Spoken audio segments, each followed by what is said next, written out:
ప్రభు యొక్క మహాప్రశస్తమైన ఈ శిలువ ధ్యాన ఆశీర్వాద సాయంకాల పూటములు మరి యొక్క ప్రత్యేక సమయమును దేవుడి వాక్యమును ధ్యానించుటకు మరి పరమ కృపానిధి అయిన దేవుడిచ్చిన గొప్ప కృపను బట్టి త్రిత్వదేవునికి ఏకీభవించిన మీ అలలకు నా నిండి వందన హృదయపూర్వక మరణాత దేవుని యొక్క వాక్యము ధ్యానం చేసుకుందాం. పరిశుద్ధ గ్రంథములో నుండి కీర్తనాకారుడైన దావీదు వ్రాసిన కీర్తనల గ్రంథము 116వ అధ్యాయము 15వ వచనము నుండి చదువుకుందాం. యెహోవా భక్తుల మరణము ఆయన దృష్టికి విలువగలది. యెహోవా, నేను నిజముగా నీ సేవకుడను, నీ సేవకురాలి కుమారుడనై ఉన్నాను. నీవు నా కట్లు విప్పి ఉన్నావు. చాలమ్మా, చిన్ని ప్రార్థన చేసుకుందాం. నిజ సేవా స్వాస్థ్యమును అనుగ్రహింపజేయనట్లు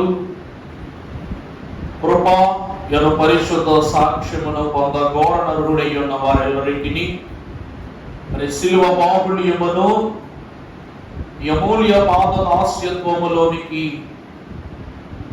దీనులముగా నడిపింపబడిన మాకు దాస్య విమోచన కలిగించి ధనుని వరస్సులునికి చేర్చిన శ్రేయస్కర శ్రీకరుండగు యేసు స్వామి, నీ పద కమలములను నీ పాద స్పర్శను స్పృశించుటకు ఆనాటి వ్యభిచరించిన స్త్రీ వలె పుట్టినది ధన్యతే ప్రభువా. కుష్ఠరోగిగా జన్మించినది వరమే ప్రభువా. చెవిటి వాణిగా జీవించి ఉంటే అది వరమే ప్రభువా.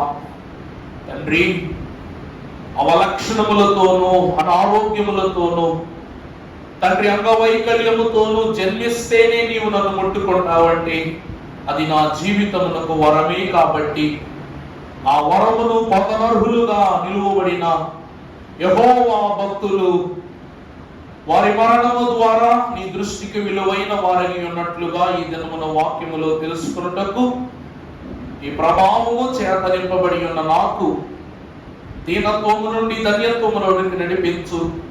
శోభస్కర వాక్య వర్తమానమును నా హృదయని నిలిపివేసి దీవించి మహిమ పొందుమని హృదయ సంపన్నుడై వాక్యము ద్వారా విధేయతలోనికి మమ్మలను చేర్చుకొనై ఉన్న యేసు నామమున మిక్కిలి వినయముగా బ్రతిమలాడి వేడుకొనుచున్న మా ప్రియ పరలోకపు తండ్రి, ఆమేన్. తన సమయము కన్నా ఆయన ప్రమేయములో మేలులు దొరుకునని ఆశించి నశింపక నిత్య జీవము పొందుటకు సిద్ధపడిన మీకు పరలోక మహిమ సంప్రాప్తములు త్రిత్వదేవుడు సదా దయచేయును గాక. ఆమేన్. ప్రభునందు దేవుని ప్రియ సంఘమైన వారలారా, కీర్తనాకారుడు దావీదు మరణాంతకారమైన స్థితిలో ఉన్న వారిని అందరిని గురించో వాక్యములు విపులపరచినట్లు మనం ఎరిగి ఉన్నాం.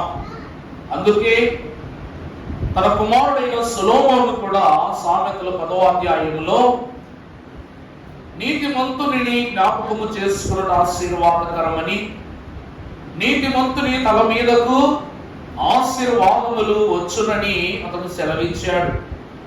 కానీ నీతిమంతుడు లేక నీతిని అనుసరించిన వాడు ఎవడు అనేటువంటి మాటను వివరములోనికి తీసుకుని వచ్చిన పరిశుద్ధుడు ఎవరనగా దావీదు మహాభక్తుడే. నీతిమంతుడు అనగా దేవునిని కలిగిన వాడు. నీతిమంతుడు అనగా యెహోవా భక్తుడు లేక విశ్వాసి. అట్టి మనుష్యుడు మరణము దేవుని దృష్టికి విలువైనది అని ప్రభువు సెలవిస్తూ ఉన్నారు. ఆ తదుపరి వచనాల్లో యెహోవా నేను నిజముగా భక్తుడు అనగా ఎవరు అంటే నిజమైన సేవకుడు.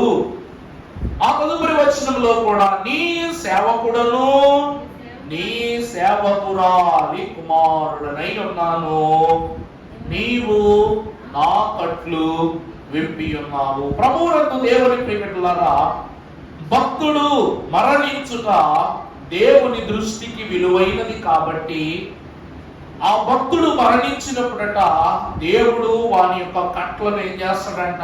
విప్పదీస్తాడంట. ఇక్కడ మరణము అనగా పాపము అని అర్థం.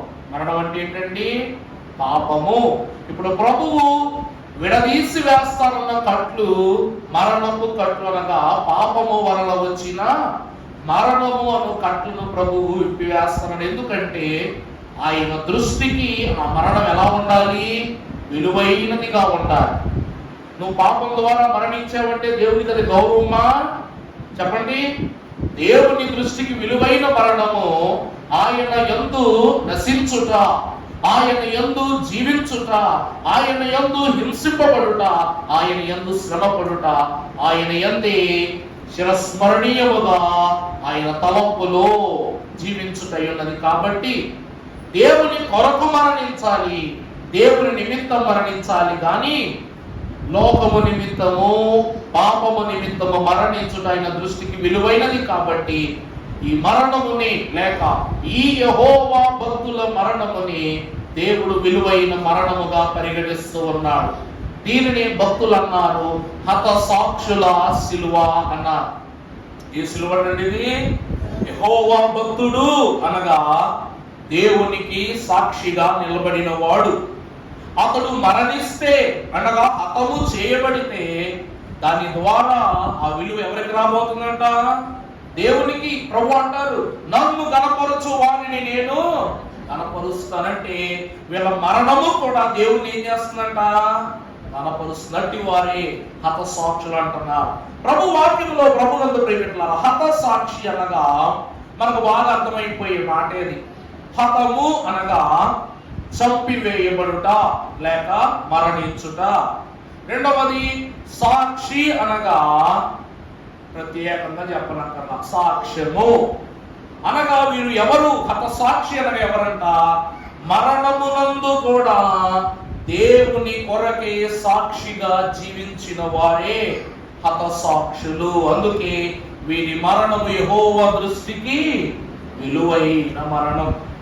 అందరి మరణము ఒకటి కాదు, అందరి మరణము ఒకటి కాదు. చనిపోవుట వేరు, మరణించుట వేరు, దారి మారుట వేరు, దేహము విడచుట వేరు. అందుకే ప్రభు అంటారు, ప్రభువా ఈ బిడ్డ చనిపోయింది అని. కానీ ఇవి చనిపోలా, ఇవేం చేస్తుంది?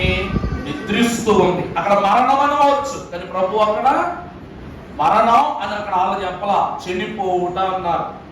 ప్రభువు ఆమె చనిపోలేదు, ఏం చేయబడింది? నిద్రిస్తూ ఉన్నది, చిన్నది నిద్రిస్తూ ఉన్నది అన్నారు. మరణము లాజరు మరణించెను అంటే ప్రభు అంటారు, లాజరు లేచి బయటకు రా. లాజరుదు మరణముగా, చిన్నదానిది నిద్రగా, యేసు క్రీస్తు ప్రభువుదు ఆత్మార్పణగా ప్రభువు భక్తులను బట్టి తెలియజేస్తున్నారు. ఇదిగో నా తండ్రి, నా ఆత్మను నీకు అప్పగిస్తున్నాను. అక్కడ తన స్వచిత్తము చేత అప్పగింపబడేది ఒక క్రమము. ప్రభువు విషయమై లేపబడుట అన్నది లాజరు యొక్క క్రమము. మూడవది నిద్రించుచున్న ఆమెను తట్టి లేపుట. 3 విషయాలు గమనించండి. పసిబిడ్డను తట్టి లేపారు, లాజరును ప్రార్థించి బయటకు పిలిచారు, తన దేహాన్ని తండ్రికి అప్పగించారు. 3 వేరు వేరే కాదండి. ప్రార్థన అనగా మరణాన్ని కొట్టివేసేది, తట్టి లేపుట అనగా నిద్ర నుండి లేపేది, ఆత్మను అప్పగించుట అనగా తన స్వచిత్తమును దేవుని యందు నెరవేర్చున్నది. కానీ హత సాక్ష్యము అంటే ఈ 3 విషయాలకు అతీతం. హత సాక్షి అంటే ఎవరంటండి? ఈ 3 క్రమములకు కూడా వీరు అతీతముగా బ్రతుకుచున్న వారు. అందుకే వీరి కొరకి ప్రత్యేకముగా ఒక సిలువ, వీరి కొరకు ప్రత్యేక సింహాసనము, వీరి కొరకు ప్రత్యేకమైన అధికారములు దేవుడు పరలోకములు అనుగ్రహించిన వారై ఉన్నారు.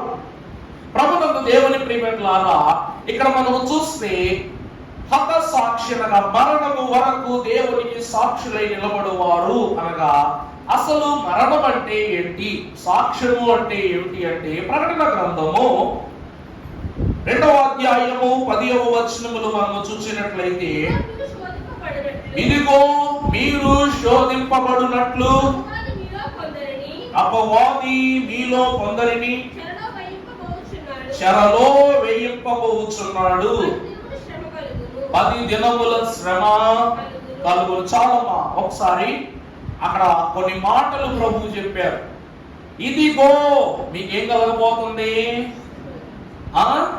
మొదటి చదువు మాట, మీరు శోధింపబడునట్లు. మొదటిగా మరణము అంటే శోధన.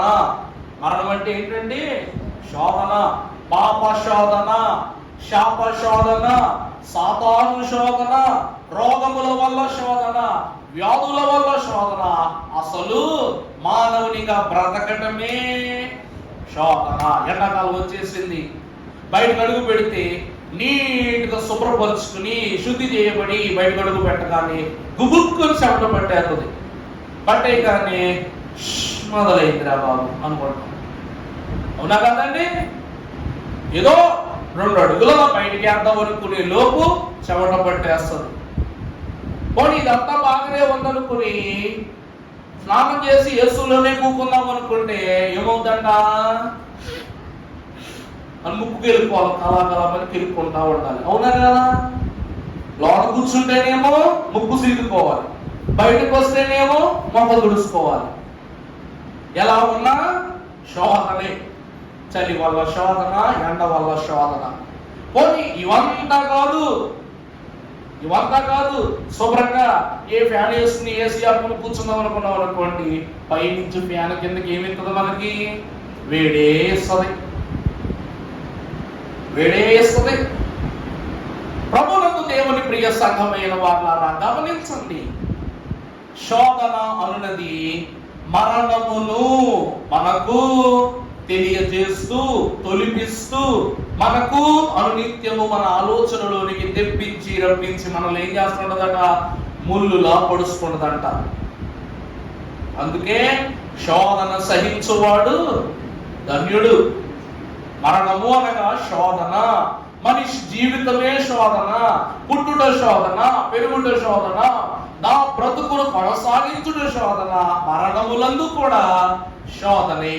అందువల్ల ప్రభు అంటున్నారు ఏమిటది? ఇదిగో మీరు శోధింపబడునట్లు. రెండవది ఏమిటనగా ఈ శోధనను ఎవరిస్తారు నీకు? అపవాది. ఇక సాతాను అంటేనే మన జీవితంలో ఏమనుకోవాలి? ఇంకా శ్రమ అనుకోవాలి. సాతాను వలనే మరణం వచ్చింది. అవునే కదండి? వాడు కానీ అవ్వమ్మ దగ్గరికి వెళ్ళకపోయి ఉంటే, అవ్వమ్మ ఆదాముకు పండు తినిపించకపోయి ఉంటే, ఆ పండు తినిన వీళ్ళు దిగంబరులుగా మారకపోయి ఉంటే, దేవుని ఆజ్ఞ మీరకపోయి ఉంటే ఆ మరణం వచ్చేదా? వచ్చేది కాదు. అసలు మరణానికి కారణమే వాడు కాబట్టి వాడు మరణమునకు మూలధారుడు. తర్వాత ఏంటమ్మా? మీకు శ్రమ కలిగించినట్లు దుష్టుడు ఎక్కడ వేస్తున్నాడంట? చెర అంటే ఏంటి? అది మరణమే. బబులోను చెరల గురించి మనం వింటున్నాం. ఎంతమంది ప్రవక్తలు ఆ చెరలు నశించిపోయిన 70 ఏళ్ల చెర. దీనినే భక్తులు ఏమన్నా తెలుసా? సమృద్ధి కలిగిన యాకోబు కుటుంబమునకు గుర్తుగా ఇవ్వబడిన చెరే 70 ఏళ్ల చెర అంట. ఆ మాట మీకు అర్థమైందండి? యాకోబు కుటుంబం ఎంతమంది? 70 మంది. గోత్రములకు గుర్తుగా 12 నీటి ఊటలను, వంశమునకు కుటుంబమునకు గుర్తుగా 70 ఈత చెట్లను దేవుడు ఇచ్చాడు. ఈరోజు ఫలింపునకు గుర్తుగా ఇవ్వబడిన 70 ఈత చెట్ల నిండుదనమై ఉన్న యాకోబు కుటుంబము లోకములో, పాపములో, మలినములో, శ్రమలో, మరణములోనికి చేర్చబడి దేవునికి వ్యతిరేకులై జీవిస్తున్నారు. కాబట్టి వారికి దేవుడు ఎవరికి అప్పచెప్పాడంట? బబులోను చెరకు అప్పచెప్పాడు. అంతే, మొదలైంది. పెద్ద ప్రవక్తలు మొదలుకొని చిన్న ప్రవక్తల వరకు బలపడ్డవారు బలపడ్డారు, నశించిపోయారు, మరణించిన వారు మరణించిపోయారు. క్రొత్తగా దేవునిలో ఫలించుటకు సిద్ధపడిన వారు అక్కడ జీవిస్తూనే ఉన్నారు. చెరను చెరగా కొనిపోవుట చూసామండి మనం. యేసుక్రీస్తు ప్రభువు మన మరణము అను చెరను చెరగా కొనిపోయారంట. చెర అనగా మరణము, అది హింస, శోధన, వ్యర్థము, నరకము. దేవుని ప్రియమిత్రులారా, ఈ మూడు స్థితులను కూడా మరణముని సూచిస్తూ ఉన్నాయి. ఈ మూడు కలిపిన 10 రోజుల శ్రమను అపవాది మీకు ఇస్తాడు. ఎన్ని రోజులు శ్రమ? 10 రోజులు. ఈ 10 రోజులు దేనికి గుర్తనగా 10 ఆజ్ఞలకు గుర్తనుకోవచ్చు. తర్వాత మరణము వరకు నమ్మకంగా ఉండండి. హతసాక్షి అనగా ఎవడు అంటే వీటన్నిటి విషయములో తొట్టిల్లుపాటు కలిగి ఉండకుండా ముదిమి వరకు దేవునితో నమ్మకముగా ఉండువాడు వాడు ఏం పొందుకుంటాడంట? జీవ కిరీటాన్ని పొందుకుంటాడు. అసలు వాళ్ళు చనిపోయిందే జీవ కిరీటం కోసం, చావు కప్పగింపబడిందే జీవ కిరీటం కోసం, హింసలు పొందుకున్నదే జీవ కిరీటం కోసం, నరకము వంటి లోకము వేసిన నిందలు భరించింది జీవ కిరీటం కోసమే. ఎందుకంటే ప్రభునందు ప్రియమిత్రులారా, జీవ కిరీటము లేకుండా నిత్య జీవ ఫలమును మనం అనుభవించలేము. జీవ కిరీటం పొందకుండా దేవుని యొక్క నిత్య జీవ ఫలమును అనుభవించలేము. అసలు మనం చూసినట్లయితే ప్రియమిత్రులారా, వీరు మరణము నిమిత్తమై సిద్ధపడిన వారు. ఇంకా బాగా చెప్పాలంటే మరణము కలిగిన దేవుని ప్రేమను విడిచిపెట్టిన వారు. ఈరోజు ప్రతి మనిషి బతకడానికి ఇష్టపడతారు, కానీ హతసాక్షి అనేవాడు చావటానికి ఇష్టపడతాడంట. హతసాక్షి అనేవాడు ఏం చేస్తాడంటే చావటానికి ఇష్టపడతాడంట. ప్రభువా, నన్ను ఎప్పుడు తీసుకుంటావు? నన్ను ఎప్పుడు రమ్మంటావు? నన్ను ఎప్పుడు ఈ సన్నిధిలో? స్టెఫను చావు కోసం వేచి ఉండేవాడంట. స్టెఫను మహాభక్తుడు. హతసాక్షి అంటే మనం బాగా గుర్తొచ్చే మొదటి వ్యక్తి, చివరి వ్యక్తి స్టెఫనే. ఎందుకంటే హతసాక్షుల వరుస ప్రారంభమైందే స్టెఫనుతో. దానియేలు హతసాక్షి, కానీ చంపబడలేదు కదండి సింహాల చేత. షడ్రకు మేషకు అబేద్నెగోలు వారు హతసాక్షులే, దేవుడే కావాలన్నారు. మరి వాళ్ళు అగ్నిలో చంపబడలా, కానీ స్టెఫను మాత్రము అగ్ని చేతనో లేకపోతే సింహముల చేతనో జంతువుల చేతనో పక్షుల చేతనో పురుగుల చేతనో చంపబడలా, తన స్వజనుల చేత చంపబడ్డాడు. కాబట్టి స్టెఫను మరణించుచున్నప్పటికీ కూడా ఎవరిని నిందించలేదు. ప్రభునందు ప్రియమిత్రులారా, ప్రకటన 12:11 వరకు చదువుకున్నట్లయితే యోహాను మహాభక్తుడు సెలవిస్తున్న మాట,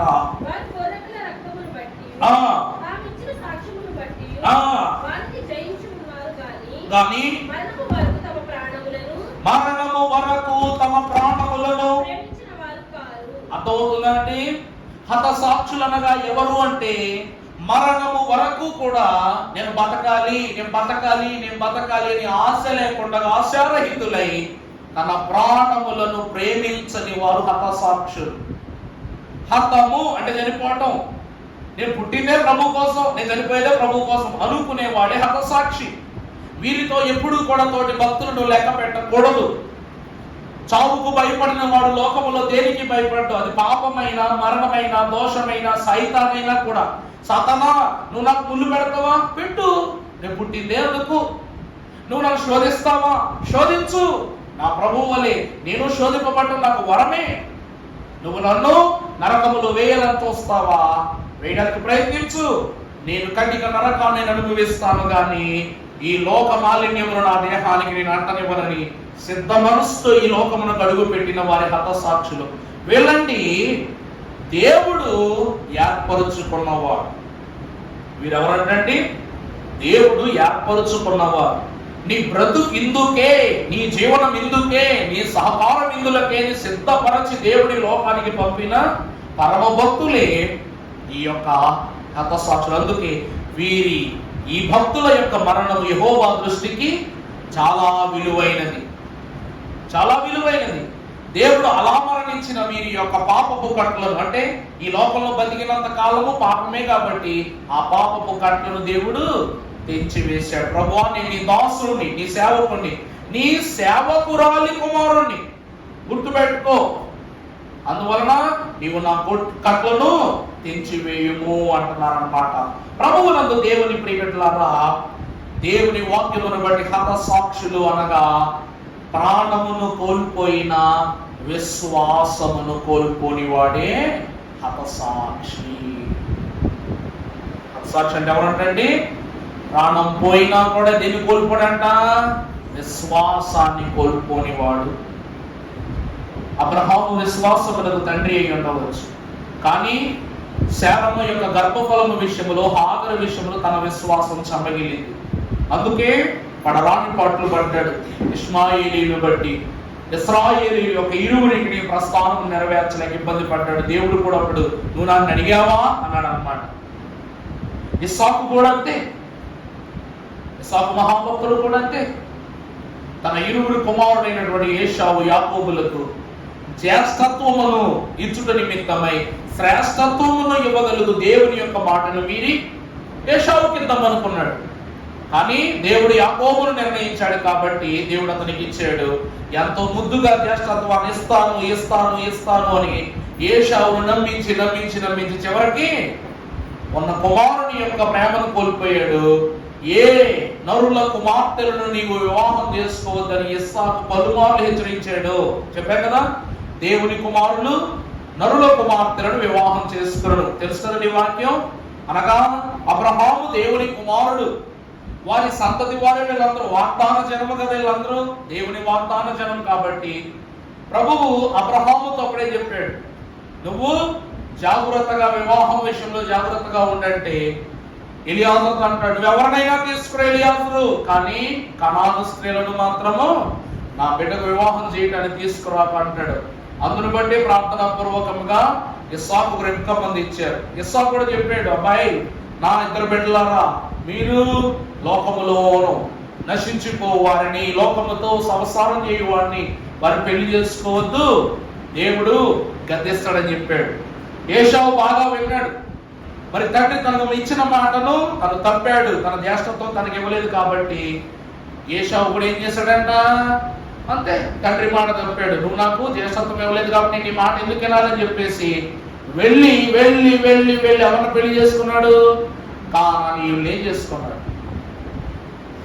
అంతే, దేవుని కుమారులు కనాను అనగా నరుల కుమార్తెలను వివాహం జరిగిందన్నమాట. అంతే, అప్పటి నుండి లోకం దృష్టాంతం అయిపోయింది. లోక మాలిన్యములోనికి నడిపింపబడింది. ఎర్రని భూమిని స్వాస్థ్యం చేసుకున్నారు. సరే, ప్రభువునందు ప్రియబిడ్డలారా, ప్రాణము కోల్పోయిన విశ్వాసమును కోల్పోని వారే హతసాక్షులు. పరిశుద్ధ గ్రంథములో అపోస్తలుల కార్యముల గ్రంథము 7వ అధ్యాయము 59వ వచనం నుండి చదువుదాం. యేసు ప్రభువా నా ఆత్మను చేర్చుకొనుమని స్టెఫను పలుకుచూ ఉండగా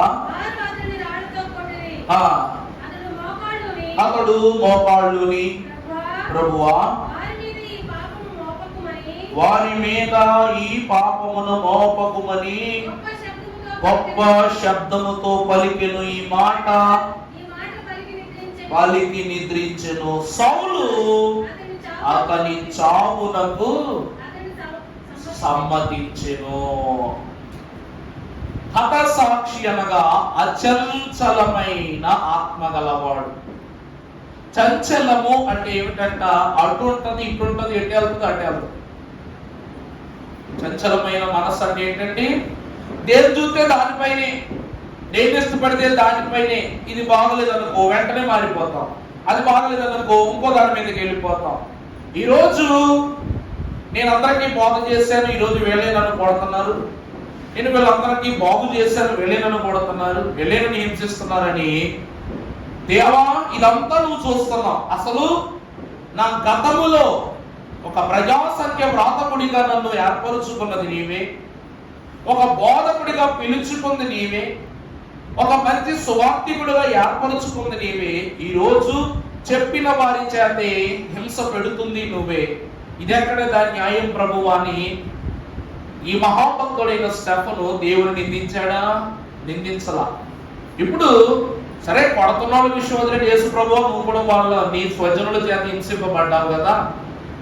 వారిది ఏముంది? మంచి చెప్తే ప్రతి ఒక్కరూ కూడా ఈరోజు మీదే వచ్చి పడతారు, తిడతారు, కొడతారు అనే విషయము సర్వసాధారణం అయిపోయింది.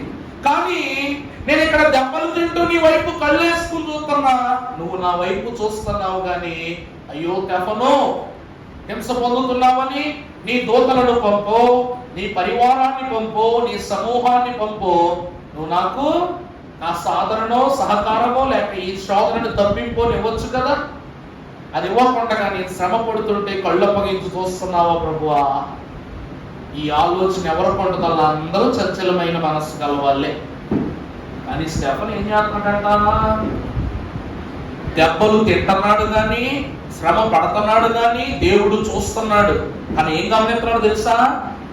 దెబ్బలు తింటున్నటువంటి స్టెఫనును దేవుడు చూడట్లేదంట, దెబ్బలు కొడుతున్న వారిని దేవుడు చూస్తున్నాడంట. అర్థమవుతుందండి ప్రియులారా? మనం అనుకుంటాం, అయ్యో యేసు ప్రభువా నాకే ఎందుకు నాయన ఫలానా వాడి ద్వారా నొప్పి పెడుతున్నావు, ఫలానా వాడి ద్వారా ఒత్తిడి పెడుతున్నావు, ఫలానా వాడి ద్వారా ఎందుకు శోధన పెడుతున్నావు అని మనం ప్రార్థిస్తాం. నన్ను ఎందుకు నువ్వు చూడవు, నన్ను ఎందుకు చూడవంటావు కదా. దేవుడు నిన్ను చూడడు. ఎవరు చూస్తాడు తెలుసా? నీకు నొప్పి పెట్టేవాడు చూస్తాడు. ఎలా? నా బిడ్డల జోలికి వస్తావా, నా పిల్లల జోలికి వస్తావా, నా పిల్లలు హింసిస్తావా అని ఎవరు చూస్తాడంట? మనల్ని హింసించు వారి వైపు చూస్తాడు. ఇప్పుడు స్టెఫను కన్ను దేవుని వైపు చూస్తున్నప్పుడు, స్టెఫను గాయపరచబడుతూ దేవుని కన్నులో చూచినది ఒకటే, స్టెఫనును హింసించుచున్న వారిపై దేవుని కన్ను ఎర్రబడుతున్నది. కాబట్టి దేవా, చూసారా యేసుక్రీస్తు ప్రభు ఎలాగైతే వీరేమి చేయుచున్నారో ఎరుగరు కనుక వీరిని క్షమించుము అని అంటున్నాడు. స్టెఫను కూడా ఈ మాటనే వాక్య సత్యము ద్వారా పలుకుతున్నాడు. ఏమిటంటే, అతడు మోకాళ్ళుని ప్రభువా వారి మీద ఈ పాపము మోపకుమని గొప్ప శబ్దముతో పలికెను. ఈ మాట పలికిన తరువాతే నిద్రించెను. ఈ పరిస్థితిని అంతా ఎవరు చూస్తున్నారంట? సౌలు అనగా అపోస్తలుడైన పౌలు. సౌలుగా ఉన్నాడు కాబట్టి అతని మరణాన్ని సమ్మతించాడు. పౌలుగా మార్చబడిన తరువాత స్టెఫను మరణము విషయమై నేను దోషినని ప్రభు ఎదుట క్షమాపణను అతను కనపరుచుకున్నాడు పౌలు. ప్రభువునందు ప్రియమిత్రులారా, ఇక్కడ పరమ భక్తుడైన స్టెఫను మనస్సు అచంచలమైన మనస్సు. అంటే మంచి చెడుల విషయంలో అటు ఇటు తొలతూగేదు, రాగద్వేషాలను బట్టి అటు ఇటు తొలతూగేదో కాదు. ఏది జరిగినా దేవునిపై ఉంచిన నమ్మికను ప్రక్కకు మళ్ళనివ్వని గొప్ప మనస్సే పరిశుద్ధుడై ఉన్న స్టెఫను యొక్క మనస్సు. అందుకే స్టెఫను హతసాక్షుల వరస్సులో ప్రథముడు. హతసాక్షి అనగా అచంచల మనస్సు గలవాడు. రెండవదిగా చూసినట్లయితే యోహాను రాసిన సువార్త 15వ అధ్యాయము 13వ వచనమును మనం ఒకసారి చూసినట్లయితే,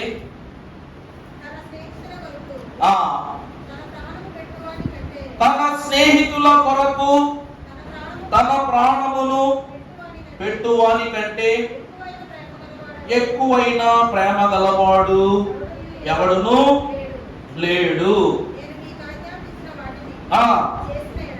చేసిన ఎడల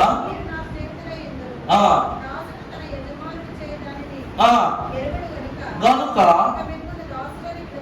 స్నేహితులని పిలుచుచున్నాను. రెండవదిగా మీరు చూసినట్లయితే హతసాక్షులు అనగా స్నేహితులైన వారి కొరకు లేక వారి ప్రేమను. ఈరోజు అపోస్తలుడు 12 మంది కూడా 12 మంది పరిశుద్ధాత్మ జ్యోతులను కలిగి ఉన్న వారై ప్రజ్వలిస్తూ లోకంలోనికి వెళ్ళారు. విచిత్రం ఏమిటంటే ప్రియులారా, ఒకప్పుడు యేసుక్రీస్తు ప్రభు దగ్గరికి ఎవరైనా వస్తే రావద్దు రావద్దు రావద్దు అన్న పేతురు మహాభక్తుడు ఎవరి యొద్దకైనా వెళితే అమ్మో ఎంత విడ్డూరం, ఎంత అద్భుతం జరిగిపోద్దేమనని పేతురు నీడను మాత్రమే వారు పొందుకోవడానికి ఆశపడేవారంట. నా మాట అర్థమవుతుందండి? ఈరోజు దీపం ఉంది మన ఇంట్లో, అగ్గిపెట్టె వెలిగించి దీపం పెట్టాం. ఆ దీపం ఇంట్లో పెట్టుకోగానే అది మన ఇల్లంతటికి వెలిగిస్తుంది. వెలుగుతుంది కదా అని చెప్పేసి దాని మీద చెయ్యి పెట్టామంటే కాలిపోతుంది. అంటే ఇప్పుడు దేవుని వాక్యమును బట్టి చూస్తే ఈ మహాభక్తుడైన పేతురు పరిశుద్ధాత్మ అగ్ని చేత దహింపబడుతున్న నిత్య జీవ పోషకుడు. ఇతని యొద్ద నుండి ప్రజ్వలిస్తున్న కాంతి మనము వెలుగుగాను జీవింపబడుటకు గాను ఉపయోగపడాలి. గాని పొరపాటునంత పరిశుద్ధుడు ఎలా పట్టుకున్నామంటే పాపపు హస్తంతో మనం దహించుకుపోతామే. మరి ప్రజలందరూ ఏం చేసేవారంట? పేతురు వస్తున్నప్పుడు వీధిలో మంచాలు వేసేవారంట. పేతురు యొద్దకు సమీపించడానికి జంకేవారంట. కారణం ఏమిటంటే ప్రియబిడ్డలారా, మరి మీరు అనవచ్చు, అయ్యగారండి మరి అంత గొప్ప పేతురును హతసాక్షులు వరుసలో పెట్టి చంపేశారు కదా, మరి అది ఎలా సాధ్యపడిందంటే పేతురే అంతటి గొప్పవాడు. మరి అలాంటిది యేసుక్రీస్తు ప్రభు అంతటి గొప్పవారే మరణమునకు తన ప్రాణమును అప్పగించినప్పుడు మరి ఆయన వరసలో వచ్చిన వీళ్ళు మాత్రం మరణానికి అప్పగింపబడరా? దైవజనుడు దేవదాసయ్య గారు అన్నారు, మరణము ఎంత పరిశుద్ధుడైనా కూడా ఆహ్వానిస్తుందంట. మరణం ఎవరిని ఆహ్వానిస్తుందండి? ప్రతి పరిశుద్ధుడిని ఆహ్వానిస్తుందంట. కారణం ఏమిటో తెలుసా అండి? మరణమును బట్టి పరిశుద్ధత అనున్నది దేవుని విషయములో అధికమైపోద్ది. ఇప్పటి వరకు ఆత్మతో జీవిస్తున్న నీవు మరణించే వరకు ఏమైపోతావు? పరిశుద్ధాత్మ ద్వారా ఎగిరివేయబడతావు. యేసుక్రీస్తు ప్రభు అన్నారు, శారీరకంగా మరణించారు, ఆత్మానుసారంగా పునరుద్ధారుడైన. అందుకే మీరు ఈ లోకమును బట్టి లౌకికాత్మను పొందలేదు గాని దేవుని యొద్ద నుండి దత్తపుత్రాత్మను మీరు పొంది ఉన్నారని భక్తుడు అంటాడు. అందును బట్టి వీరందరూ పరిశుద్ధాత్మ స్వరూపులు గనక, ఆయన యేసుక్రీస్తు ప్రభు పరిశుద్ధాత్మ పొందిన వారే కాబట్టి ఆయన తనను తాను తగ్గించుకున్నట్లు మరణ విషయమై అపోస్తులు కూడా వారిని వారు తగ్గించుకుని ఉన్నారు. మరి ఎంత చేసినా సరే మరి యోహాను ఎందుకు మరణించలేదు అయ్యారు అంటే దేవుని చిత్తములో యోహానుకు మరణం లేదు. దేవుని చిత్తములో యోహానుకి ఏం లేదంట? మరణము లేదు. మరణము విషయమై పాపము విషయమై తాను చేయవలసిన క్రియలను సంపూర్తి చేయుటకే యోహానును ఇంకను దేవుడు తన 10వ స్థలమునందు స్థిరపరుచుకున్నాడు. హెచ్చరికా గ్రంథమును, ప్రకటన గ్రంథమును రాయించారు. ఇక్కడ మనము చూస్తే ప్రియులారా, దేవుని వాక్యం అంటుంది, హతసాక్షులు అనగా తన స్నేహితుల కొరకు ప్రాణం ఇచ్చేవారు. తన స్నేహితుల కొరకు ప్రాణం ఇచ్చేవారు. ఎందుకు స్నేహితులు? అసలు స్నేహితులు అంటే ఎవరయ్యా అంటే ప్రియులారా, ఈరోజు మనం ఒక మాట ఉచితంగా అనుకుందాం. పేతురుకి అంద్రేయకి అన్నదమ్ముల సంబంధం ఉందా? చెప్పండి. పేతురుకి అంద్రేయకి అన్నదమ్ముల సంబంధం ఉందా? చెప్పండి. అన్నదమ్ములు, సంతోషం. యోహానుకి యాకోబుకి అన్నదమ్ముల సంబంధం ఉందా? మరి పేతురుకి అంద్రేయకి అన్నదమ్ముల సంబంధం అన్నట్టు తిమోతికి, తోమాకు, ఫిలిప్పుకు, యోహానుకు, ఈ మిగిలిన వాళ్ళు కూడా అన్నదమ్ములా? అంద్రేయ కోసం పేతురు చచ్చిపోయాడంటే అర్థం ఉంది, తమ్ముడు కాబట్టి, అన్నయ్య కాబట్టి. యోహాను కోసం యాకోబు చనిపోయాడంటే అర్థం ఉంది, అన్నదమ్ములు కాబట్టి. మరి తోమా ఎందుకు చచ్చిపోవాలి హతసాక్షుల వరుసలో? ఫిలిప్ ఎందుకు చనిపోవాలి? లోకా ఎందుకు చనిపోవాలి? మత్త ఎందుకు చనిపోవాలి? అసలు వీళ్ళందరి కోసం యేసు ప్రభు ఎందుకు చనిపోవాలి? యేసు ప్రభు పేతురుకు బ్రదరా? కాదు. అంద్రేయకు బ్రదరా? కాదు. యోహాను యాకోబులకు బ్రదరే అనుకుందాం. మరి మిగిలిన వాళ్ళందరూ అన్నదమ్ములే కాదే? మరి ఎందుకు ప్రభు చనిపోయారు? దైవజనుడు దేవదాసయ్య గారు అన్నారు, చిరకాల స్నేహితుడా, నా హృదయాల సన్నిహితుడా, చిరకాల స్నేహితుడా, నా హృదయాల సన్నిహితుడా, నా తోడు నీవయ్యా, నీ స్నేహం చాలయ్యా, నీ నీడ నీవయ్యా, ప్రియ ప్రభువా యేసయ్యా, చిరకాల స్నేహము ఇది నా యేసు స్నేహము,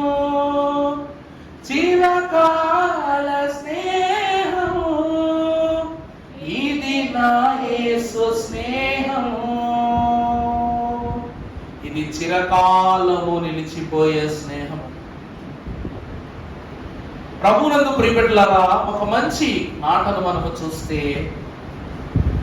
మనము బ్రిటిష్ వారిని బాగా నమ్మింది ఎందుకంటే స్నేహాన్ని బట్టే.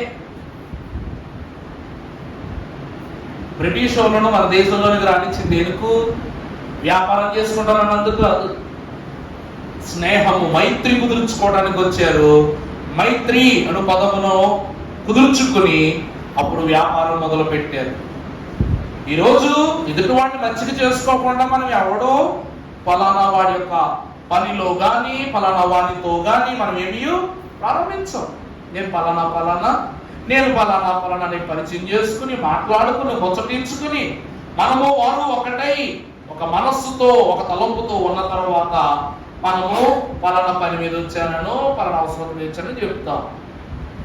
ఈరోజు పాపము నీ యొద్ద నుండి పరిహారము చేయబడుటకు దేవుడు తన ప్రేమను నీకు చూపించినది దేనిని బట్టి అనగా స్నేహాన్ని బట్టే. ఎందుకంటే ప్రియులారా, మరణము వరకు బంధువులు రారు, చుట్టాలు రారు, ఎవరు రారు. ఎవరు వస్తారంట? స్నేహం వస్తుందంట.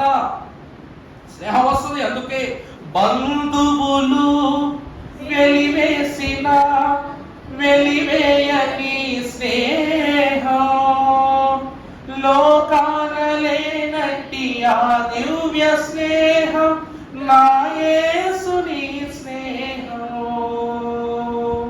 ప్రియులారా, బంధువులు వెలివేస్తారు, కానీ నీ స్నేహం ఏం చేయదు? నన్ను చుట్టాలు ఎప్పుడు ఫ్రెండ్స్ కాలేదు, ఫ్రెండ్స్ ఎప్పుడు చుట్టాలు కాదు. అంతేనా? ప్రియులారా, బంధువు స్నేహితుడు కాడు, అన్న స్నేహితుడు కాదు, భర్త స్నేహితుడు కాదు, తల్లిదండ్రులు స్నేహితులు కాదు. కానీ స్నేహితుడు తల్లి కాగలడు, తండ్రి కాగలడు, బంధువు కాగలడు, ఏమి అయినను కాగలడు. తల్లి ఓదార్చినట్లు, తండ్రి గద్దించినట్లు, బంధువులు ప్రేమించినట్లు, ఓదార్పులో శ్రమలో తోడ్పాటునిచ్చినట్లు స్నేహితుడు ఉంటాడు. మన ప్రభువు తల్లిదండ్రుల ప్రేమను మించిన, బంధుమిత్రుల ప్రేమను మించిన, స్నేహమును ఉపకార సత్యమునకు మించిన ప్రేమను మన కొరకు కనపరిచారు. కాబట్టి నీ స్నేహము కొరకు ఆయన మరణించుటకు కూడా ఏం చేయలేదంట? వెనుకు తీయబడలేదు. అందుకే అంత స్నేహం ఉంది కాబట్టి భారము మోయుచున్న సమస్త జనులారా నా యొద్దకు రండి, నేను మీకేమిస్తాను? విశ్రాంతినిస్తాను. ఇంట్లో ఎంత గొడవ పడినా, తిట్టుకున్నా, ముత్తుకున్నా, ఫ్రెండ్ ఒకసారి కనపడ్డాడంటే చాలు బండి ఎక్కుతాం. తాగేవాడు తాగడానికి వెళ్ళిపోతారు, పిల్లలైతే ఆడుకోవడానికి వెళ్ళిపోతారు, సినిమా కంటే సినిమాకి వెళ్ళిపోతారు, షికారు కంటే షికారుకి వెళ్ళిపోతారు. అవునా కదా? ఇవన్నీ మనకు ఎక్కడ దొరుకుతాయి? ఒక స్నేహితుని దగ్గరే. ఎటువా కాదమ్మా, మీరు ఫ్రెండ్స్తో షాపింగ్కి వెళ్ళినప్పుడు హ్యాపీగా ఫీల్ అవుతారా? పిల్లలతోనూ భార్య భర్తలతో వెళ్ళినప్పుడు ఫీల్ అవుతారా? ఎందుకో తెలుసా? భార్య తీసుకుని షాపింగ్ వెళ్తే షేర్ల కౌంటర్లోనే కూర్చోవాలి భర్త. భార్యను ఒక్కదాన్ని పంపించామంటే ఏటీఎం కార్డు ఎంత గీకుతుందో ఆ కంగారుతోనే కూర్చోవాలి ఇంట్లో. పిల్లలు తీసుకుని వెళ్ళామంటే చీరతో పోదు. పిల్లలు ఏమంటారు? ఒక్కదాన్ని విడిచిపెట్టరు. డాడీ నా డ్రెస్ కొను, డాడీ నాకు మామూలు డ్రెస్ కొను, డాడీ షూ కొను, డాడీ చెప్పులు కొను, డాడీ. అసలు పిల్లల గురించే మామూలు స్టాల్స్, మామూలు మాల్స్ ఇప్పుడు ఎలా మారిపోయినాయంట? చెప్పులు, బట్టలు, హ్యాండ్ బ్యాగులు వగేరా, వాచ్, ప్యాచ్ అన్ని కూడా అక్కడ పెట్టేస్తున్నారు. ఒక పాపం ఒక ఆవిడంట, ఎవరో ఆ చుట్టాలు ఎవరు చచ్చిపోతే, అంటే నేను రీసెంట్గా ఒక పని మీద ఒక అయ్యగారు బట్టలు పెట్టడానికి సాల్వ్ కొనడానికి వెళ్ళేవారన్నమాట. కాకినాడ వెళ్తే, కాకినాడలోనే ఆయన కార్యక్రమం వెళ్తే మరి ఎస్ఆర్ఎంటీ మాల్ అంటే అక్కడికి వెళ్ళాం. మాకు తెలియదు మరి సాల్వ్ దొరకమంటే అక్కడ మరి వెళ్ళామన్నమాట. వెళ్తే సరే ఎలా వచ్చాం కదా, సరే ఐస్ క్రీమ్ తినేసి వెళ్ళిపోదామని ఆగితే ఇద్దరు పిల్లల్ని వేసుకొచ్చింది. ఒక ఆవిడ మా వెనకాల చైర్లో కూర్చుంది అనమాట, జ్యూస్ పార్లర్లో. అంతే, వాళ్ళ పిల్లలు దగ్గరగా 14,000 షాపింగ్ చేశారంట. ఆమె ఎందుకు వచ్చింది అయ్యా అంటే, వాళ్ళ చుట్టాలు ఎవరికో బట్టలు పెట్టవలసి ఉండి దాంతోపాటు వాళ్ళ పిల్లలకు బట్టలు కొనడానికి వచ్చిందంట. వాళ్ళతో పాటు వాళ్ళ పిల్లలకు కూడా బట్టలు పెట్టడానికి వచ్చిందంట. ఇక్కడ వింత విడ్డూరం ఏంటంటే, బట్టలతో పిల్లలు ఆగలేదంట. బట్టలతో పాటు చెప్పులు, మ్యాచింగ్ వాచ్, ఆడపిల్ల మ్యాచింగ్ హ్యాండ్ బ్యాగ్ అంట, మ్యాచింగ్ నెక్లెస్ అంట, మ్యాచింగ్ బొట్టు, కాటుగా, ఎక్సెట్రా ఎక్సెట్రా కలిపి 15,000 రూపాయలు ఖర్చు పెట్టించిందంట. అంటే 1000 రూపాయలు కొనడానికి వచ్చి 15,000 కొనుక్కెళ్ళారు వాళ్ళు. ఇంకా రానున్న రోజుల్లో మన పిల్లలు ఇంకెలా ఉంటారో తెలియదు. మరి నెడదోళ్ళు మాత్రం మన మాలు రాకూడదు అసలు. ప్రార్థన చేయండి, గట్టి ప్రార్థన చేయండి. ప్రియులారా, దేవుని వాక్యం అంటూ ఉంది, నిస్వార్థ ప్రేమను చూపువారు హతసాక్షులు. యేసుక్రీస్తు ప్రభు మన కొరకు హతముగా సాక్ష్యం ఇచ్చిన వారు. అవునా కదా? హతమవుతూ వీరేమి చేయించున్నారు ఎరుగరు కనుక వీరిని క్షమించుము. హతసాక్షి అనగా ప్రేమ, స్నేహముతో కూడిన ప్రేమనిచ్చేవాడే హతసాక్షి. మూడవదిగా మీరు చూచినట్లయితే మత్తయి సువార్త 5:44. మత్తయి సువార్త 5:44. నేను మీతో చెప్పుచున్నదేమనగా, మీరు పరలోకమందున్న మీ తండ్రికి మీ శత్రువులను ప్రేమించుడి. చాలండి. హతసాక్షులు అనగా ఎవరనగా మూడవది, హింసించు వారి కొరకు ప్రార్థించువారు. హతసాక్షులు అంటే ఎవరంటండి? హింసించేడి వారి కొరకు ప్రార్థించేవారు. దైవజనుడు దేవదాస్ గారు అన్నారు, నీకు గాయం కలిగితే నీ గాయము, అలాంటి గాయము వేరే వాళ్ళు ఎవరికైనా ఉంటే వాళ్ళ కోసం ప్రార్థించు. అప్పుడు నీ గాయము వారి గాయము రెండు నేను ఒకేసారి మాన్పి వేస్తానన్నారు.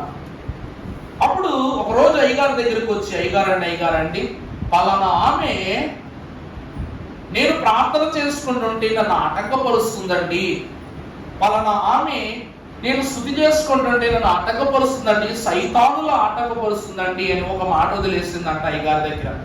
అప్పుడు అయ్యగారు అన్నారంట, నిన్ను ఆటంకపరిచింది అని అంటున్నావు, ఆమెను సైతాన్ అంటున్నావు, నిన్ను ఆటంకపరిచినది ఆమెనా సైతానా అని అడిగారంట అయ్యగారు. నా మాట అర్థమైందండి? నిన్ను ఆటంకపరిచింది సైతానా లేక ఆమెనా అంటే ఆమెనండి అన్నారు. మరి సైతాను అను పదము నీలోనికి ఎందుకు వచ్చింది అనగా, ఆటంకపరిచినది ఆమె కాదు, నిన్ను ఆటంకపరిచినది సాతానుడు. అందును బట్టి నీ ప్రార్థనలో నుండి సాతాను యొక్క దృష్టిలోనికి మళ్ళీపోయావు. కాబట్టి నీవు ప్రార్థించు. ఏమని ప్రార్థిస్తావు? ప్రభువా, నన్ను ఆటంకపరచు వాటిని నా యొద్ద నుండి దూరపరచుము. అది ఏది అయినను కూడా, మనుషులైనా, పురుగులైనా, పక్షులైనా, జంతువులైనా, సాతాను సంబంధమైనది ఏది అయినా కూడా నా యొద్ద నుండి దూరపరచుము అని ప్రార్థించు.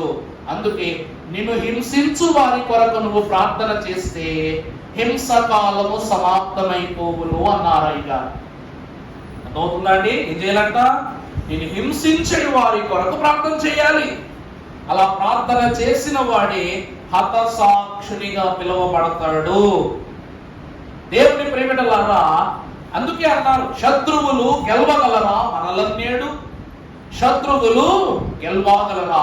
శత్రువులు నిన్ను శపించునప్పుడు ఏం చేయాలి? నువ్వు స్తోత్రించుడి. దేవుని స్తోత్రానుసారముగా ఏం చేయాలంట? స్తోత్రానుసారంగా. సాతాను ఎదిరించు స్తోత్రములు ప్రారంభ ప్రార్థన ఉందా లేదండి మనకి? సాతాను ఎదిరించు స్తోత్రము. అలాగని నువ్వు ప్రభువుకు ఎలా ప్రార్థన చేయాలంటే, నీ హింసించే వారి కోసం స్తోత్ర అనుసారముగా, అంటే ప్రతి క్రమమును కూడా ఒక సూత్రముగా, ఒక పునాదిగా వేసుకుని ప్రార్థన చేయాలంట. ఇక్కడ పరమ భక్తుడు హతసాక్షులైనటువంటి వారు హింసించడి వారి కొరకు ప్రార్థించడి వారు. ఎందుకంటే వారు నన్ను హింసించినట్లే వారిని కూడా ఎవరో హింసిస్తున్నారు కనుక వారి హింసకాలము సమాప్తమవునట్లు ప్రభువా వారికి ద్వారము తెరువమన్నారు. అందుకే ప్రార్థనా మందిర పుస్తకంలో హింసకాల ప్రార్థన ఉంది. మన ప్రార్థనా మందిర పుస్తకంలో హింసకాల ప్రార్థన ఉంది. పేజ్ నెంబర్ ఒకసారి చూసుకుందాం. ఒకసారి ఎవరి దగ్గర ఉంటే చూడండి. మరి సమయం కాకపోయినా మీకు తెలియజేస్తున్నాను. మిమ్మల్ని ఎవరైనా శోధిస్తే, శ్రమ పెడితే ఏం చేయాలంట? హింసకాల ప్రార్థన జరిగించాలి. ప్రతి ప్రార్థన దైవజనుడు ఇందులో మన కొరకు ఇమిడ్చి ఉన్నారు. కాబట్టి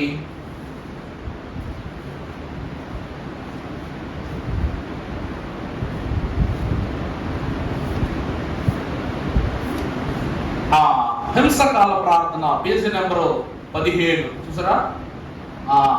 ఈ ప్రార్థన చేసుకున్నట్లయితే దేవుడు మనకు కలిగినది, మన ద్వారా మనల్ని హింస పెట్టు వారికి కలిగిన శోధనను కూడా దేవుడు తొలగించి వేస్తాడు.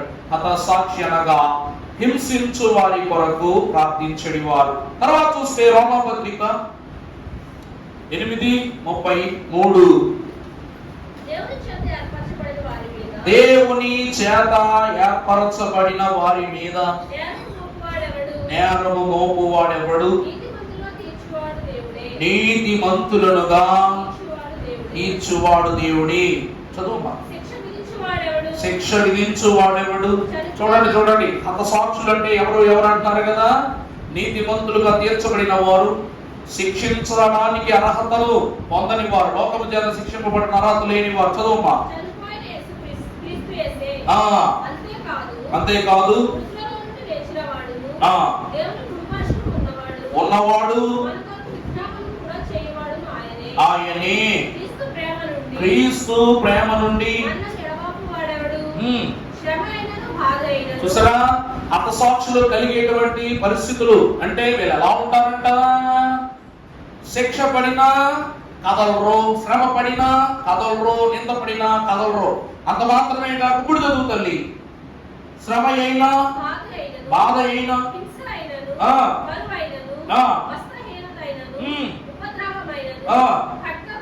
మనలను ఎడబాపున ఇలాంటి వాళ్ళను ఇవన్నీ కలిసినా సరే ఏం చేయలేమంట? ఎడబాపలేవు.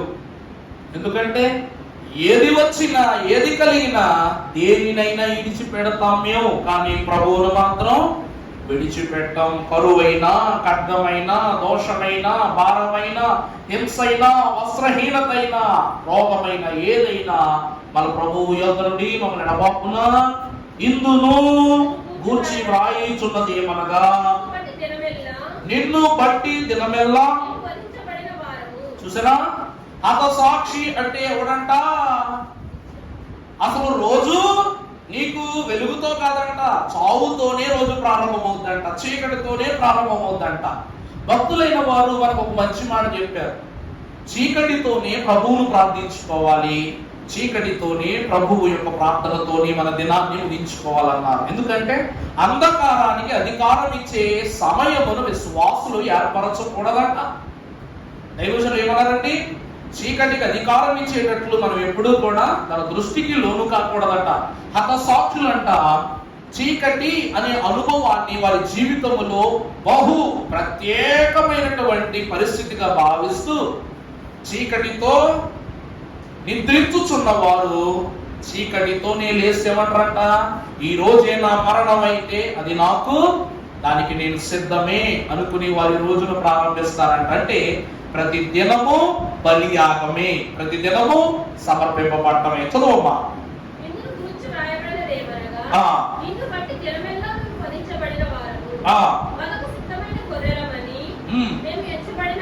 అయినను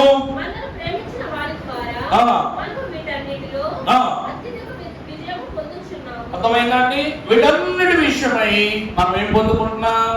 అత్యధిక విజయాన్ని పొందుకుంటున్నాం. తద్వారా మరణమైనను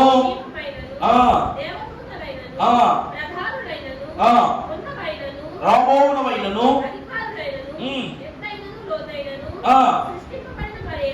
మన ప్రభువైన యేసుక్రీస్తు యందలి దేవుని ప్రేమ నుండి మనల్ని ఎడబాపనెరగని రూఢిగా. అర్థమైందా? దీన్ని ఎక్స్ప్లెయిన్ చేయాల్సినంత గొప్ప విషయం ఏం కాదు, చదివితే అర్థమైపోయే సాక్ష్యం. హతసాక్షి అంటే నువ్వేమైనా చేయి, కొడతావు కొట్టు, తిడతావు తిట్టు, తిండేది లాక్కుంటావా లాక్కో, నా ప్రాణం తీసుకుని తీసేసుకో, ఏది నా యొద్ద నుండి తీసుకున్నా నా దేవుని ప్రేమను నా యొద్ద నుండి ఎడబాపు వాడి ఈ లోకములో లేడు. ఏ విషయంలోనైనా సమర్థుడు అయి ఉండొచ్చు, కానీ నా ప్రభువును నాలో నుండి తీయటం సాధ్యం కాదు. యోబు హతసాక్షి. యోబు ఎవరంటే హతసాక్షి. సాతానుడు అన్నీ లాక్కున్నాడు, కానీ ప్రభువు ఒక మాట అన్నా, అతని ప్రాణమును మాత్రము నువ్వు ముట్టరాదు. కారణం ఏమిటంటే అతని ప్రాణం నాది, దానిపై ఎవరికి హక్కు లేదు, అధికారం లేదు. ఆ ఒక్క విషయం పైన కానీ నువ్వు నా మాట మీరు సాతానా నీ దృష్టి చూపించావో ఈ లోకములు నీ ఉనికి లేకుండా చేస్తానని ప్రభు గద్దించాడు. కాబట్టి సాతాను హద్దు దాటలేదు. అందుకే ఇక్కడ భక్తులు అంటున్నారు, ఎత్తైన పల్లమైన లోకమైన దోషమైన పాపమైన మరణమైన ఏది అయినా సరే నన్ను భయపెట్టలేదు, నా దేవుని ప్రేమ నుండి నన్ను ఎడబాపలేదు. గుర్తు పెట్టుకో, ఎందుకంటే నేను క్రీస్తు ప్రేమ కలిగి జీవిస్తున్నాను. అందుకే హతసాక్షి అనగా క్రీస్తు ప్రేమ నుండి వేరుపరచబడిన వారు ఇక్కడ అక్కడ కూడా. తర్వాత మొదటి యోహాను రాసిన మొదటి పత్రిక 4:18 చదువమ్మా. ప్రేమలో ఏముండదు? అర్థమైందండి? ఇందాక వచ్చినవన్నీ కూడా భయపెట్టే సంగతులే. దేవుడిని ప్రేమించేవాడు వీటి ఏ విషయాలకి కూడా ఏమాడు భయపడ్డు. ప్రేమలో ఏముండదంట? ఇప్పుడు మన పిల్లలు ఉన్నారండి, మన పిల్లలు ఉన్నారు. మనం వాళ్ళని కొడితే, తిడితే, గద్దిస్తే వాళ్ళు భయపడతారా? లేకపోతే మనము కొట్టిన దానిని బట్టి కొట్టింది మా నాన్నే కదా, మా అమ్మే కదా, అలా కాకపోతే ఇంకెవరు కొడతారని వాళ్ళు సముదాయించుకుంటారా? చెప్పండి. భయపడరు. భయపడితే మన దగ్గరికి రారు. భయపడితే రారు. ఒకవేళ భయపడినా కూడా మన పైన అపారమైన ప్రేమ ఉంది కాబట్టి మనం కొట్టిన చోట ఏం చేస్తాం? కొట్టగానే ఏం చేస్తాం? అటు పక్కెళ్ళి పడుకుని జోకొట్టి, అలా చేయకురా నాన్న, తప్పురా, అందుకే కదా నాన్న నేను కొట్టాడు, అందుకే కదా అమ్మ నేను కొట్టిందని వాడు సముదాయిస్తాం. గంట సేపట్లోనే సముదాయిస్తాం. కాబట్టి మనము కొట్టిన దెబ్బ కన్నా మనము చూపే ప్రేమే వాడి పైన ఎక్కువ ప్రభావం చూపిస్తుంది. ఇక్కడ వాక్యం ఏమంటుందని ప్రియులారా, ప్రేమ ఉన్న చోట భయమునకు అధికారం లేదు. చదువునా? అంతేకాదు పరిపూర్ణ. అర్థమైందండి? మనం బిడ్డలపై ఏం చూపిస్తాం? కోపం తాత్కాలికం. కోపం ఏంటంట? తాత్కాలికం. అప్పటికప్పుడు దెబ్బేస్తాం, అంతే తప్ప దెబ్బేసేసి పోరా ఇంట్లో బయటికి పోరా తింటేస్తావా? మీకు ఒక గమ్మత్తు చెప్తా. చిన్నప్పుడు మరి నిజాలు దేవుని సరిగ్గా చెప్పేసుకోవాలి కాబట్టి ఒకరోజు మా ఫ్రెండ్స్ మేము సరదాగా ఒక పార్టీ చేసుకుందాం అనుకున్నాం. ఏం పార్టీ అంట? మరి 6th క్లాస్లో చాలా పెద్ద పెద్ద పార్టీ చేసుకుంటాం కదా. మరి ఏం పార్టీ చేసుకుంటాం అంటే మేమందరం అంట ఒకడొకడికి బజ్జీ పిచ్చాలంట, ఇంకొకడికి ఇడ్లీ పిస్తాడంట, వాడు దోశ పిస్తాడంట. ఇలాగే ఆవిడ ఇష్టాన్ని బట్టి ఆ డబ్బులు తీసుకురావాలంట అన్నారు. మరి నేను పుష్టివర్ధనాను కదా, నేను ఎలా చెప్పానంటే నాకు 2 బోండా, ఒక ఇడ్లీ, ఒక దోశ, ఒక పూరి అని పిలిచి చెప్పాను. అప్పుడు ఆ రోజుల్లో టిఫిన్ ఎంత? 15 రూపాయలు అనమాట. ఇవన్నీ కలిపితే 15 రూపాయలు. అందరికీ 8 రూపాయలే, నాకు 15 రూపాయలు అనమాట. అయితే మా ఫ్రెండ్స్ అందరూ ఏం చేశారంటే వీడు 15 రూపాయలు మన చేత తెప్పించుకుంటున్నాడని. మరి ఎవరో ఒకటి పడిపోతుంది కదా 15 రూపాయలు బిళ్ళ. అందువల్ల వాడు ఏం చేశాడంటే తెలివిగాను, రే నేను 15 రూపీస్ ఇప్పిస్తున్నాను కాబట్టి నువ్వు కూడా నాకు 15 రూపీస్ ఇప్పించాలన్నాడు. అంత శివుడు కాబట్టి అది 15 అన్నమాట 50 అన్న తినబడింది. వినబడితే మా అమ్మగారు అప్పుడే వారికి శాలరీ వచ్చిందన్నమాట. వస్తే మరి డ్రా చేసుకుని, మరి ఎవరు తీసేస్తారో చెప్పండి? ఇంట్లో మేము డాడీ ఉంటాం. సెల్ఫ్లో పెడితే నా పిచ్చి కొద్దీ ఆ కట్టలోంచి 50 రూపాయలు తీస్తే ఎంత ఉంది కదా, అంటే పట్టించుకోకుండా 50 రూపాయలు తీస్తున్నప్పుడు దాని రబ్బర్ బ్యాండ్ని పట్టుకుని వచ్చిన బ్యాగులో పడిపోయి నా కట్ట మొత్తం పడిపోతే స్కూల్కి పట్టుకెళ్ళిపోయిన బ్యాగ్. స్కూల్కి పట్టుకెళ్ళిపోతే అంతే 50 రూపీసే కదా, నా చేతికి రావాల్సిన 50 నా చేతికి వచ్చేసి జోడెట్టుకున్నా. కానీ ఆ కట్టతో పాటు రబ్బర్ బ్యాండ్ చూసారు, అది లాగడంతో వచ్చి ఎక్కడ పడిపోయింది? బ్యాగ్లో పడిపోయింది అనమాట. పడిపోతే ఇంటికి వచ్చాము. ఇంకా ఇంటికి రాగానే గబరా ఎదికేస్తున్నారు, ఏంటి అని చెప్తానంటే మా మమ్మీ అందన్నమాట, రే నాన్న ఇక్కడ ఉన్న డబ్బులు ఏమో చూసావంటే ఇప్పుడు అందులో 50 రూపాయలు తీసానంటే చంపేరు. అవునా కాదండి? ఎంతమా వింటూ డబ్బులు ఏ అన్నావు అనుకో, మమ్మీ నేను అందులో 50 రూపీస్ తీసుకుంటున్నాను అని చెప్పానంటే చంపేస్తారు. మరి పోయి అన్నారు కాబట్టి పోనీ అదంతా కాదు, నేనే తీసానని చెప్తామంటే పడిన విషయం నాకు తెలియదు. అంతే వెంటనే మా బ్యాగులు కూడా తీసి చెక్ చేయగలను, బ్యాగులో కట్ట ఉంది అంతే. మా మమ్మీ కొట్టడానికి మీదకి వచ్చేయి కానీ మా డాడీ ఆగని చెప్పేసి గ్యాస్ సిలిండర్ కొన్న ట్యూబ్ తీసి గొడ్డును బాధినట్టు బాధేసారు అనమాట. మామూలు కాదు, మామూలు అంటే మామూలు కూడా కాదు, గొడ్డును బాధినట్టు బాధేస్తే నన్ను కొట్టుడు చూసి మా చెల్లి చూసి ఆవిడ ఏడుపు మొదలెట్టేస్తే బాబు ఇక నేను దెబ్బలు పడనట్లు ఆవిడ ఏడుపు మొదలు నాకంటే ఎక్కువ ఏడుస్తాడు. అంతే వెంటనే మా డాడీ అన్న పోరా బయటికి వెళ్ళు సంపాదించుకో నీకు తెలియదుగా పో అవతల పో అంటే ఎప్పుడు 8 గంటలకి 8 తల్లు తినేసిన అయిపోయింది. 8 గంటలకి అయిపోతే పిచ్చోళ్ళు అన్న చూసారా మరి ఇంకా ఎంత మన నైబర్ పట్టు ఉంటుంది. తిన్న తల్లు తినేసాం ఎలాగ దగ్గర తీసుకుంటారు కదా అని చెప్పేసి మమ్మీ మ్యాగీ కావాలి మమ్మీ అని అడిగాను అనమాట. అంతే మా డాడీ మళ్ళీ కోపం వచ్చేసి బయట పోరా వెళ్ళి కొనుక్కు తెచ్చుకోండి, డబ్బులు కొనుక్కు తెచ్చుకుంటే పెద్ద మగోళ్ళకి వెళ్ళిపోయాను అనమాట. బయటికి జోబులు 50 రూపాయలు ఉన్నాయి కదా వెళ్ళిపోయాను అనమాట. మరి ఆ విషయం చెప్పలా తల్లు తినేసాను కాబట్టి అది పట్టుకుని వెళ్ళిపోయి ఒక క్రీమ్ బన్ను అప్పట్లో చింతపండుది ఉండే చూసారా మీరు, చింతపండు చిక్కీలాగా ఉంటుంది, చింతపండుది జ్యూస్ లా ఉంటుంది అన్నమాట. ఇట్లా లాక్కు తినేవాళ్ళు దాన్ని. అలాంటి 4 ప్యాకెట్లు కొనుక్కుని జోలో పెట్టుకొచ్చారు. తిరుగుతుంటే అయ్యో వీడు ఎక్కడికి వెళ్ళిపోయాడు డాడీ చేసుకుంటున్నాడు. నేను ఎక్కడికి వెళ్ళాను మళ్ళీ తిరిగి రాగానే ఎక్కడికి వెళ్ళావురా అంటే నువ్వు వెళ్ళిపోమన్నావు కదా డాడీ వెళ్ళిపోయావు అన్నాడు. వెళ్ళిపోయావా అని చెప్పేసి ఏ పెట్టుకుని వెళ్ళిపోయావు మొత్తం చెక్ చేస్తే జోబులో 6 రూపాయలు ఉన్నాయి. ఓ ఈ 6 రూపాయలతో బతికేద్దామని మళ్ళా బాధేశారు. మళ్ళీ ఏం చేశారండి బాధేశారు. అసలు నేను తిన్నదే తను తినడానికి ఏమనిపించింది నాకు. అప్పటి నుండి ఎవడైనా సరే బాక్స్ పెట్టినా స్కూల్లో ఎవడైనా సరే నా బాక్స్ అడిగినా సరే ఇచ్చేవాడు కాదు. ఎవడైనా పార్టీ అంటే అమ్మడి దూరం పారిపోయేవాడు. ఎందుకంటే పార్టీ అని అలా చెప్పాను అనుకోండి నాకు పార్టీ జరుగుతుంది కాబట్టి ఇంట్లో. దేవుని ప్రేమికులారా వినటానికి సరదాగా ఉన్నప్పటికీ చూసారా మన ప్రమేయం లేకుండా ఏం జరుగుతుంది, ఒక తప్పు జరుగుతుంది. అది డబ్బు సమస్య. కానీ అక్కడ మనము ఈ వయసు వారికి ఆలోచన చేస్తే డబ్బు పోయినా వాళ్ళు తట్టుకోగలరేమో, కానీ నేను చెప్పబెట్టకుండా నిజంగానే ఎక్కడికైనా వెళ్ళిపోతే అది భర్తీ చేయగలమా? ప్రభు అంటున్నారు నిన్ను పట్టొచ్చు, ప్రభు తిట్టొచ్చు, బాధ పెట్టొచ్చు, ముళ్ళు పెట్టొచ్చు, కానీ నిన్ను ఏ రోజు కూడా దేవుడు విడిచిపెట్టినట్టు వాక్య చరిత్రలో కానీ లోక స్థితిలో కానీ లేదు. చదువు నా మాట చదువమ్మా 18:4-18. ప్రేమలో ఏముండదు, భయం ఉండదు. అంతేకాదు పరిపూర్ణమైన ప్రేమ భయమును వెళ్ళగొట్టును. భయము దండనతో కూడిన. అర్థమైందండి? భయం ఎట్లాంటిదంట? దండన అంటే దెబ్బ తగులుద్ది. ప్రేమించేవాడు దెబ్బ కొడతాడు. అసలు ప్రేమ చూపించే వాళ్ళే దెబ్బలు కొడతారు. అది మనం మేలు కొరకే అని గ్రహించుకుని హతసాక్షులు మనకు నేర్పించినది. దేవా నేను నీ కొరకే కదా బతికాను, నన్ను ఎందుకు కొడతాను ఇప్పుడు అడగల. ఎందుకంటే నువ్వు ప్రేమిస్తున్నావు కాబట్టి నన్ను దండిస్తున్నావు, నన్ను మొత్తుతున్నావు అని వారు నమ్మారు. ఆ ప్రేమే చివరి వరకు కూడా వారిని దేవుని యందు వేరు చేయలేదు. ఇది దేవుని ప్రేమ వేరు చేయబడిన వాడే హతసాక్షి. 5వదిగా చూసినట్లయితే కొరింథీయులకు రాసిన మొదటి పత్రిక 10:31. 10:31 చదువున్నా.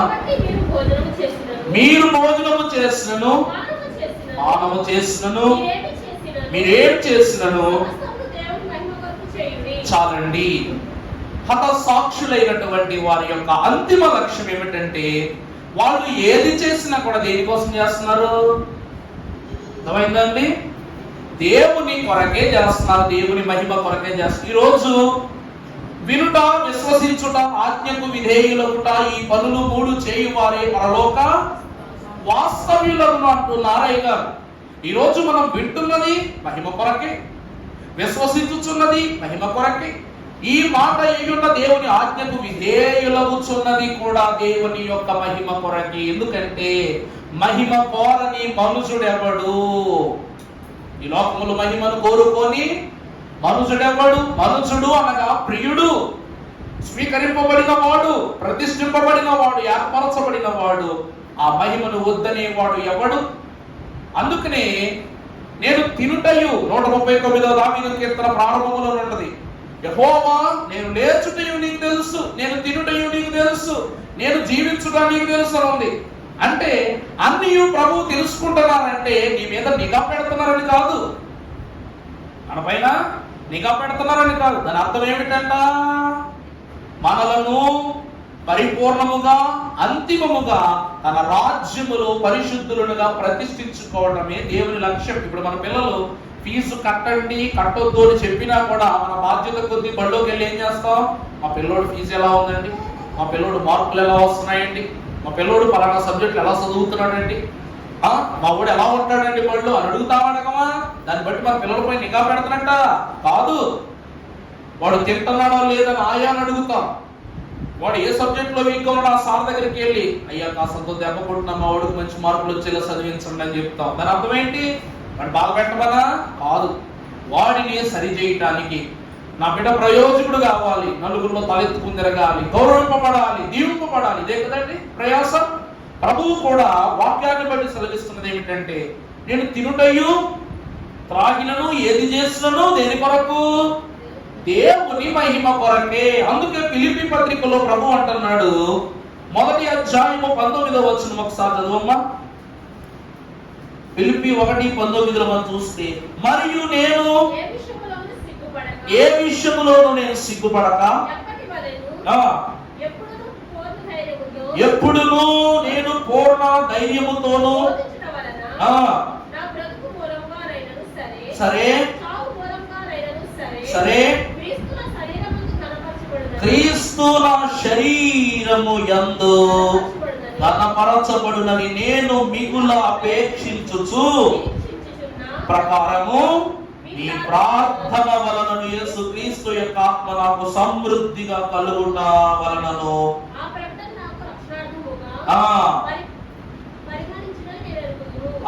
ప్రభువునందు ప్రియబిడ్డలారా గమనించిన మాటలు మనము చూస్తే మన జీవితములో మనము జీవించినను మరణించినను దేవుని యొక్క శరీరము విషయమై, మన శరీరము విషయమై దేవుని కొరకే అర్పింపబడుట.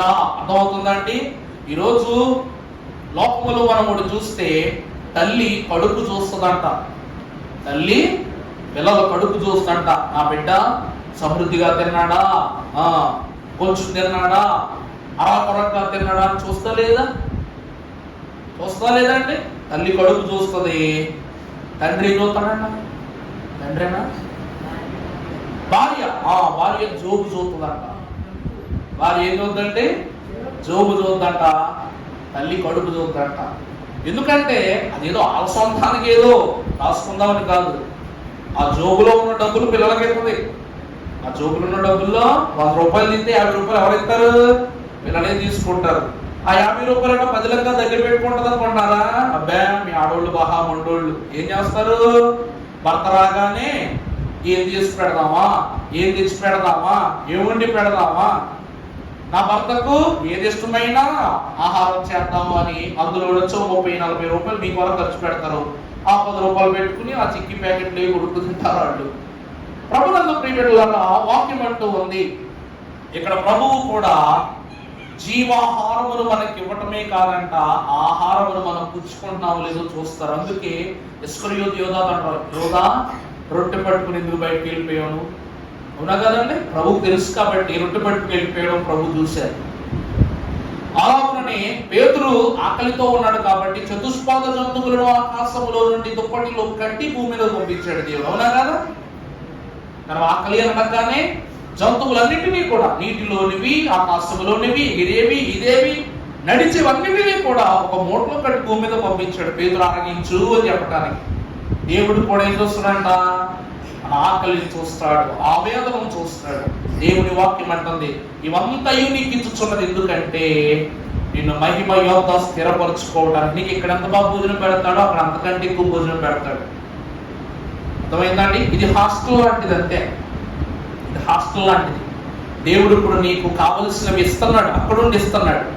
ఇదంతా ముగిసిపోయిన తర్వాత నీ అసలు గృహానికి నువ్వు చేరిపోయాక గోరు ముద్దలు కలిపి పెట్టినంత తీయటి జీవితాన్ని ప్రభువు ఇస్తాడు. అందుకే యోహాను సువార్త 21:19 ప్రభువు మనకు అర్థమయ్యే రీతిగా యోహానుతో రాశాడు, అమ్మా అతడు ఎట్టి మరణము వలన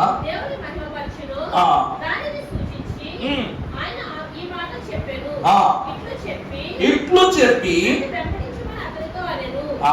చూసారా, ప్రభువునందు ప్రియమిత్రులారా, దీనిని అంటున్నారు, ప్రతి ఒక్క మనుష్యుడు కూడా తన చిత్తము ద్వారా, తన ఇష్టము ద్వారా దేవునికి విధేయుడై జీవించవలెనన్నది ప్రభువు యొక్క తలంపు. అందుకేమంటున్నాడు, అతడు ఎట్టి మరణము వలన దేవుని మహిమపరచునో దానిని సూచించి ఆయన ఈ మాట చెప్పెను. ప్రభువునందు ప్రియమిత్రులారా, అంటే ప్రభు ఎలా బ్రతికారు, మన నిమిత్తం ఎలా జీవించారు, మనల్ని అలాగే బ్రతకమంటున్నారు. మాదిరి ఇంచి వెళ్ళుట.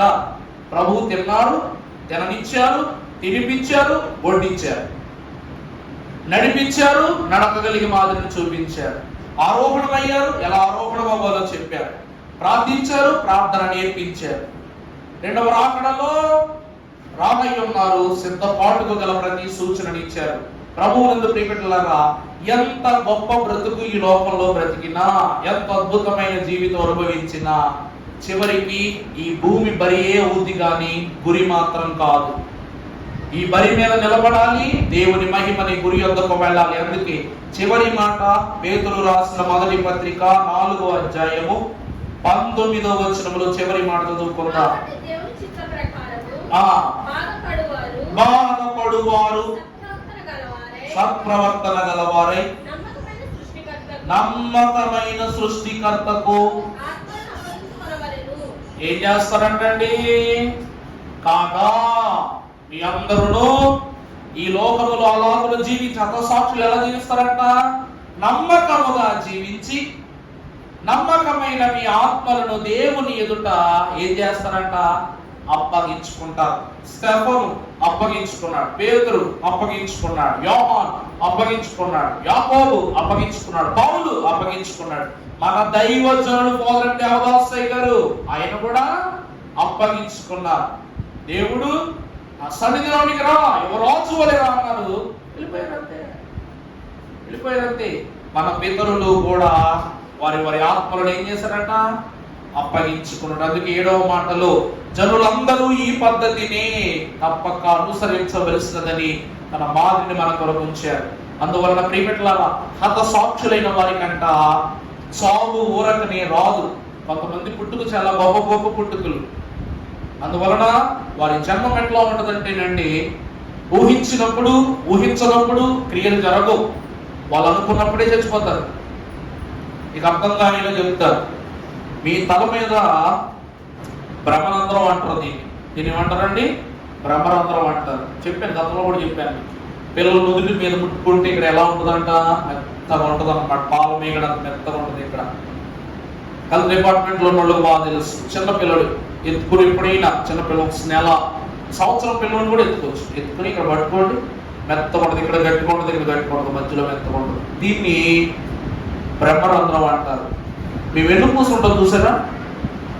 తలకి ఈ భాగానికి మధ్యలో ఒక వెంట్రుక వరుస నరం ఉంటుంది. అక్కడ మీకు ఇప్పుడు తెలుసో లేదో నాకు తెలియదు, అక్కడ ఒక నరం ఉంటుంది, ఒక నాడి ఉంటుంది. దాన్ని సుషుమ్న నాడి అంటారు. అంటే ఏంటండి? సుషుమ్న నాడి అంటారు. నీకున్న ఈ 8 చక్రాలు కూడా ఒక స్థలము మీద అప్పగింపబడినప్పుడు, ఉదాహరణకు ఋషులు, మునులు, కైలాస మహర్షి గారు, వీళ్ళందరూ కూడా హిమాలయ పర్వతముల యందు ప్రభు ధ్యానము లేక దైవ ధ్యానము చేస్తున్నప్పుడు వారి కాలగమనము దేవునిలో పరిపూర్ణమైనప్పుడు ఏం చేస్తారంట? వారి ఆత్మను ఇక్కడ నుండి, అనగా ఈ సుషుమ్న నాడి ద్వారా, ఈ బ్రహ్మరంధ్రం కూడా వారి ప్రాణాలు విడిచిపెట్టేస్తారు. అంటే వాళ్ళకి గాయాల ద్వారా, చలి ద్వారా, ఎండ ద్వారా, వాన ద్వారా, దేని ద్వారా కూడా ఏం రాదు? చావు రాదు. వాళ్ళు వాళ్ళ ప్రాణాన్ని ఈ రంధ్రం గుండా విడిచిపెట్టేస్తారు. దీన్ని సోర్సెస్ ఆఫ్ ఎక్స్టర్నల్ గేట్వే అని అంటారు ఇంగ్లీష్లో. కావాలంటే నెట్లో టైప్ చేసి చూడండి. దేవుడు కృప చూపిస్తే రేపు బొమ్మ వేసి చూపిస్తాను, మీకు అర్థమయ్యేలాగా ఒక చిన్న డెసిగ్నేషన్ కూడా ఉంటుంది. ఈరోజు హతసాక్షి అనగా దేవుని పేరిట వారి ఆత్మలను దేవుని చిత్తాన్ని బట్టి అప్పగించుకునేవారు. అంటే స్టెఫను ఈ రోజు కొట్టబడతాడని స్టెఫను తెలుసు, సిద్ధపడిపోయినాడు అంతే. పౌలు ఈ రోజునే శిరచ్ఛేదం చేయబడుతున్న పౌలుకు తెలుసు, రెడీ అయిపోయి ఉంటాడు చావుకి. వీళ్ళందరూ కూడా వారి చావు కొరకు వెయిట్ చేస్తున్నవారు హతసాక్షులు అంటే వాళ్ళు. ఎందుకంటే నేను చావాలి, సాక్షిని అయిపోవాలి, ఇదే వాళ్ళకున్న భాగ్యం. అందుకే ఆ సాక్ష్యములో భాగమును సంపాదించుకున్న సిలువే హతసాక్షుల సిలువ కనుక దేవుని ప్రసన్నతలో ఈ దినము విన్న హతసాక్షుల మనసులో ఉన్న సిలువ శాంతిని, సమాధానాన్ని త్రిత్వజుడు మనకు అనుగ్రహింపజేసి రాకడ కాలంలో అది ఏ సమయమైనను కూడా దేవుని ఓర్పులో నేర్పులో ఎదగగలిగే ధన్యత త్రిత్వ దేవుడు మనకు దయచేయును గాక. ఆమేన్. పరిశుద్ధుడా